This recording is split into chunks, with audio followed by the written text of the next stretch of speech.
کہاں سے پڑھیں گے؟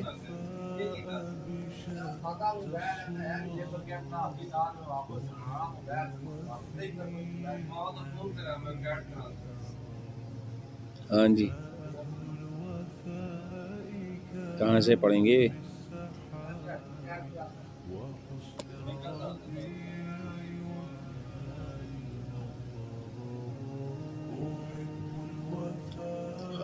مختلف القرائن یہ پڑھیں گے؟ اس کے بعد کیا تھا؟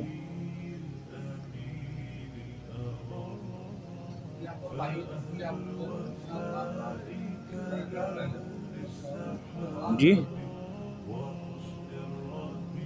ناسخ منسوخ، ہاں یہ پڑھیں گے میرے خیال،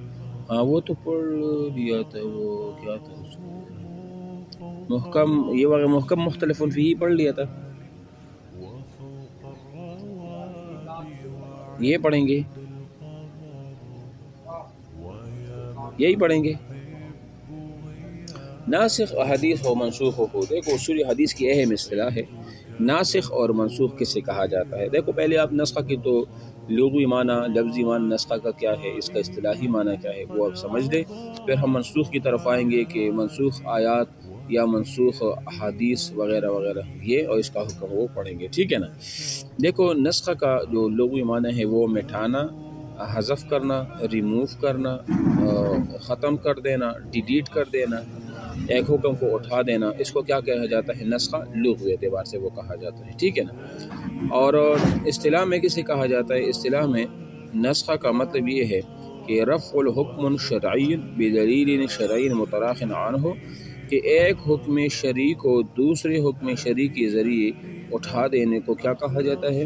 نسخہ کہا جاتا ہے۔ کیا مطلب؟ مثال کے طور پر پہلے ایک حکم اللہ تعالیٰ نے دیا تھا یا اللہ کے رسول نے حکم دیا تھا، بعد میں وہ حکم وہ منسوخ ہو گیا۔ مثال کے طور پر پہلے جو ہے نا وہ متع حلال تھا، یا پہلے مثال کے طور پر گدھے کا گوشت یا اس طرح یہ جو گھوڑے کا گوشت تھا وہ حلال تھا، اس کو ذبح کیا جاتا تھا، لیکن بعد میں حکم آیا کہ اب یہ نہیں کہا جا سکتا، یہ حرام ہے وغیرہ وغیرہ، تو پہلا حکم منسوخ ہوا اور بعد میں جب اس کی حرمت آ گئی تو یہ اس کے لیے وہ ناسخ وہ بن گیا، ٹھیک ہے نا۔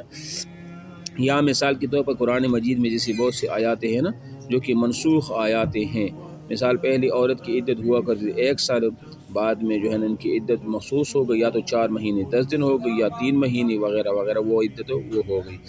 تو وہ بعد میں وہ کا منسوخ ہو گیا۔ یا مثال کے طور پر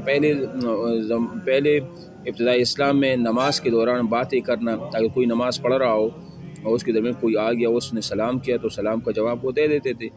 لہذا وہ پہلے جائز تھا لیکن بعد میں وہ حکم وہ کیا ہوا، وہ منسوخ ہو گیا۔ یا مثال کے طور پر پہلے مشرک عورتوں سے نکاح کرنا وہ جائز تھا لیکن بعد میں 3 ہجری میں وہ منسوخ ہو گیا۔ تو یہ ایسی بہت سی احادیث ہیں، بہت سی قرآنی آیات ہیں جو کہ کیا ہے وہ منسوخ وہ ہو گئی ہیں۔ تو منسوخ کا مطلب یہ ہوتا ہے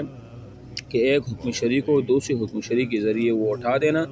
اور اس لحاظ سے اس طریقے سے کہ دوسرا حکم جو کہ منسوخ ہو ناسخ کرنے والا ہو وہ بعد میں ہو اور منسوخ حکم وہ پہلے ذکر وہ ہوا ہو۔ تو منسوخ آیات کی مثال تعداد امام شاہ اللہ کی 5 ہے، جلال الدین سیوطی کے نزدیک 20 آیات منسوخ ہے، ابن العربی کے نزدیک 21 آیات منسوخ ہے، اور متقدمین کے نزدیک یہ سلسلہ 500 سے بھی زیادہ ہے، یا متاخرین کے نزدیک یہی ان کی صورتحال ہے۔ باقی متجددین جیسے رشید رضا ہوا، محمد عبدہ، سر سید احمد خان وغیرہ، ان کے نزدیک کوئی بھی آیت جو ہے نا وہ منسوخ وہ نہیں ہے۔ بہرحال یہ تو میں نے ناسخ اور منسوخ کا مثال وہ بتا دیا۔ اب اس کا جو حکم ہے وہ کیا ہے، ہم نے تو پڑھ لیا نا، میں نے مثال بھی کافی آپ کو دے دی۔ اب ناسخ اور منسوخ کا اس کا حکم کیا ہے؟ ناسخ اور منسوخ کا حکم یہ ہے کہ جو منسوخ حکم ہے اس پر تو عمل نہیں کیا جائے گا، اور جو ناسخ ہوگا مثال منسوخ کرنے والا اس پر پھر کیا ہوگا، پھر وہ حکم وہ ہوگا، ٹھیک ہے، یہ ہو گیا۔ اچھا پھر صفحہ نمبر 102 پر آپ دیکھیں بما یعرف الناسخ من المنسوخ، ناسخ منسوخ کیسے معلوم ہوگا، انہیں آپ کو کیسے پتہ چل جائے گا کہ یہ حکم منسوخ ہوا ہے اور یہ اس کے لیے وہ ناسخ وہ ہے؟ تو یہ کہتے ہیں کہ 2-3 طریقے ایسے ہیں جس کی وجہ سے پتہ چل جاتا ہے۔ نمبر 1 طریقہ تو یہ ہے نا، صفحہ 103 پر آپ دیکھیں کہ رسول اللہ صلی اللہ علیہ وسلم تصریح کر دی ہو کہ آپ علیہ السلام نے خود فرمایا ہو کہ یہ چیز منسوخ ہو گئی ہے۔ مثال کے طور پر آپ علیہ السلام نے ایک حدیث سے جس میں آیا تھا کہ میں نے تم کو منع کیا تھا قبروں کی زیارت کرنے سے، پس زیارت کیا کرو کیونکہ وہ آخرت کی یاد دلاتی ہے۔ اب آپ علیہ السلام نے پہلے قبروں کو منع کیا تھا، تو آپ علیہ السلام خود تصریح فرما دی کہ ہاں پہلے تو منع کیا تھا، لہٰذا اب کیا کروں کیونکہ اس سے موت کی یاد آ جاتی ہے، موت یاد دلاتی ہے، لہٰذا اب وہ پہلا والا حکم منسوخ ہو گیا، ٹھیک ہے نا۔ نمبر 2، کسی صحابی کا قول ہو، جیسے مثال کے طور پر صحابی نے فرمایا ہو، اس کی وجہ سے ایک چیز منسوخ ہو گئی ہو، جیسے قول جابر بن عبداللہ کا ایک قول ہے، وکان آخر الامرین من رسول اللہ صلی اللہ علیہ وسلم ترک الوضوء مما مست النار، کہ آپ علیہ السلام کا آخری عمل یہ تھا نا کہ وہ جب کوئی آگ پر پکی ہوئی چیزوں سے وہ وضو نہیں فرماتے۔ یہ ایک مسئلہ تھا نا کہ آپ علیہ السلام جب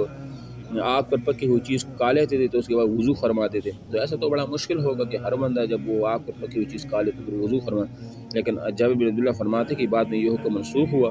اور آپ علیہ السلام آگ پر پکی ہوئی چیزیں کھاتی بھی تھی،